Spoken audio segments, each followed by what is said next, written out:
Objective unlocked in 10 seconds. Full health, by the way. Today I'm giving you the most disrespectful Ana build in the mode right now. We're not healing, we're not nanobotting, we're running full crit, full headshot multiplier, and one tapping squishies from across the map. In my last video, I got absolutely destroyed by this build. 60 seconds left.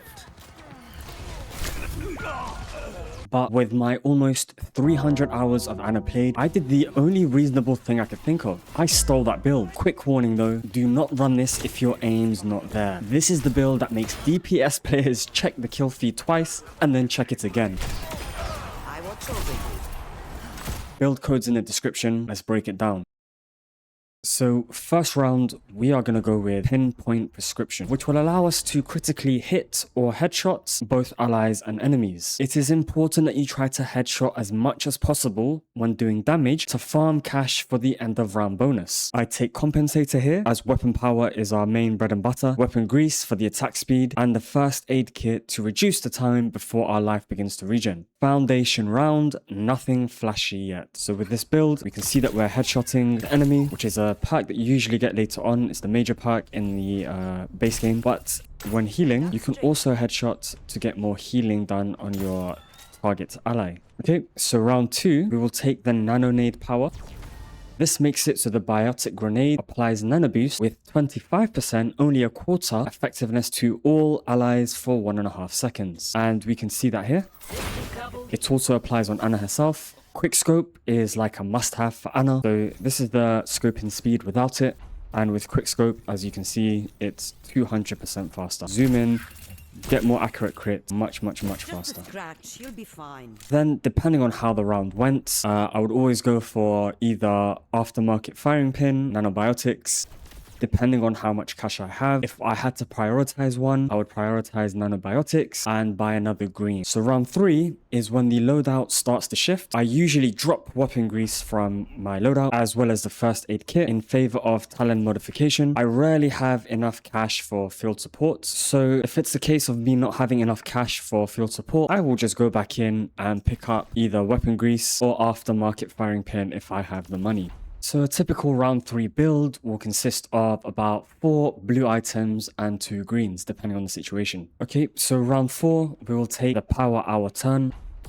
And what this does is casting Nano Boost also affects other allies in your line of sight, but it has a 25% reduced duration on them. So once again, the main target of your Nano Boost will receive the full duration, and those around them will receive a Nano Boost as well, but with a slightly lesser duration by approximately 25%. And at this point, I will sell off my remaining greens, and I will always pick up the Eye of Horus, as it pairs beautifully with our turn. And what the Eye of Horus does is now that Nano Boost can select and target allies through walls, and its range is increased to 60 meters.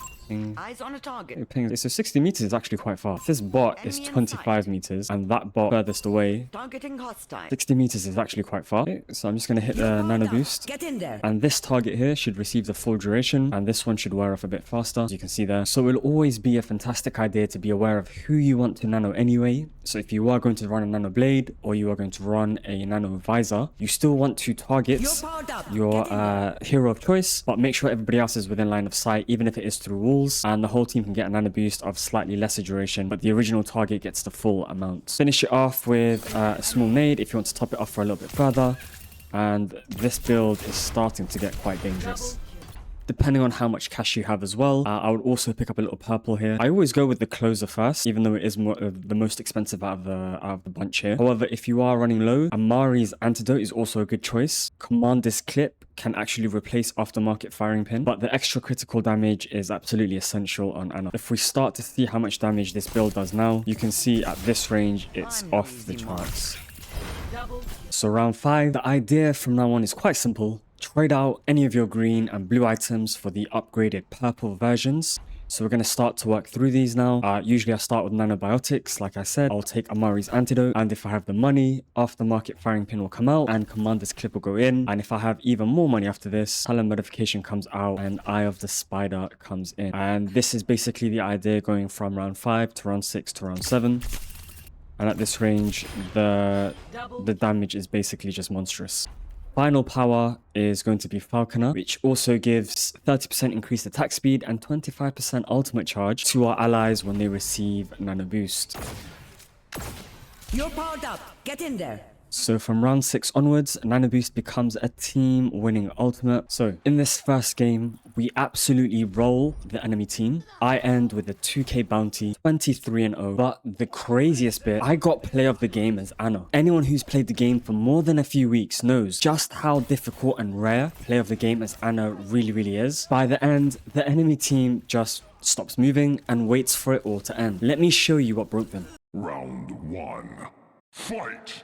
Round 1, the Re. Starts at Busan Sanctuary. I really like the maps in Overwatch Stadium that resemble the base game. Easier for an unk like me to find his footing. I am playing Anna. My goal is to hide in the backline. Find high ground if possible. I want to hold a sightline and make it miserable for their team to walk towards us. Their Winston dives us before the objective opens. I hit the Mercy once and try to confirm the kill. Our Genji falls. However, our tank is pressuring their backline. I'm in a bad spot. I decide to focus on healing my team. I do hit some headshot heals, so we quickly take down Winston and Mercy and regroup. I have a good line of sight and hit some more good shots on their team. Come on, how does that not... No kills? No kills? I need to hit some headshots, bro. Right now, I'm holding my position and keeping tabs on the enemy team so I don't get dove on again. Now watch, I see the Winston eyeing me. I think I'm gonna get pounced on now. 2, 1, jump in. I know exactly what he's thinking. Dive attempt number 1. This is the power of this build. Winston gets instantly deleted. I keep you up. Next team fight, and I have a decent off angle. I'm just looking to keep my team healed up and hit some juicy headshots. I need some help. Help me. Hi. I nano Genji at about 40% because I assume I would farm another ult in time. There. I'm here. He goes kind of crazy. Kitsune as well, which may have been overkill. Helden sterben nicht. Let the Kitsune guide you. Either way, we win another team fight and the enemy team is staggering themselves quite badly. Let's go! I know I'm not doing too much, but I'll take it. Let's go. What a good round. Easy round 1. Here's our score. 1-0. I end with the Ally MVP bonus as well. Round 2. Fight! I choose Stratosphere because Mercy and Winston live in the air. As usual, I'm posted up quite far back, just looking to keep my teammates healthy and land some good headshots. I do get some good shots in, but I back away to avoid taking too much spam damage from the Junkrat.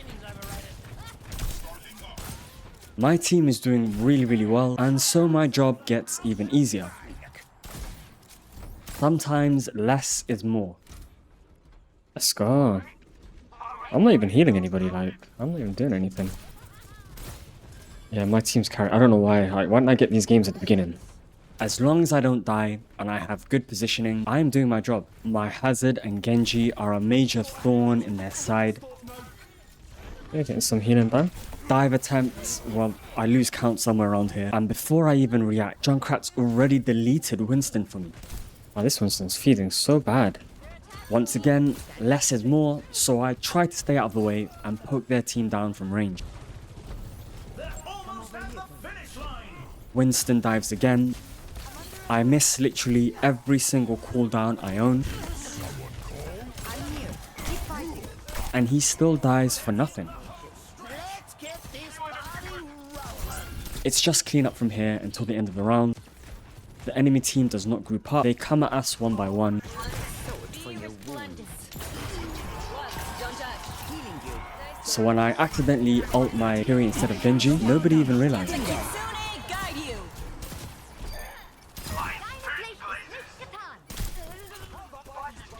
She's so fast. What the hell is that movement? Bring in the rain. Sniper build. That's a round 1. No, I don't understand. 2-0. Let's have a Round 3. Fight! I have 4 blues and 2 greens. I still haven't died, and I have a 1.5k bounty on my head. Once again, I get Mercy down to 1 shot, but I can't finish the kill. Our Genji dies before I can turn the corner. Winston tries to dive me, but both teams lose their tank at the same time. Mercy tries a ballsy res in our faces and plays with her life. Since my team is topped up and healthy, I try to go for a cheeky flank. It pays off as I kill their Sojourn. I stay on this off angle as I'm not getting pressured at all. That's not a headshot. Come on, that was not a headshot. And this is when you start to see their team giving up. Come over here. I've got you. It saved your life, girl. I'm staying on payload duty whilst my team seems to be either spawn camping. Yeah, it's nice to be on this side of the beatdowns. We're absolutely running away with this race. Or typing questionable things in the chat.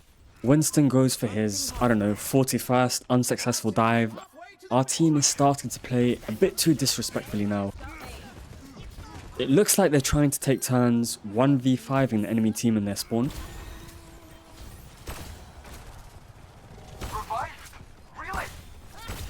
I'm literally just AFKing right now.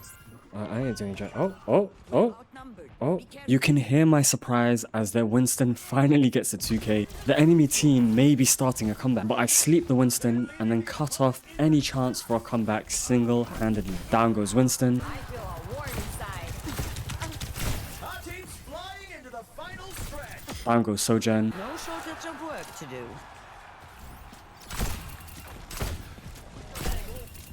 Down goes the Junkrat despite me not shooting him at all. And now the enemy team has basically stopped moving. They're waiting for it all to end. Watches over you. I ult here as I'm trying to increase my chance of getting play of the game. Ladies and gentlemen, start your engines. Bring in the rain. 60 seconds remaining.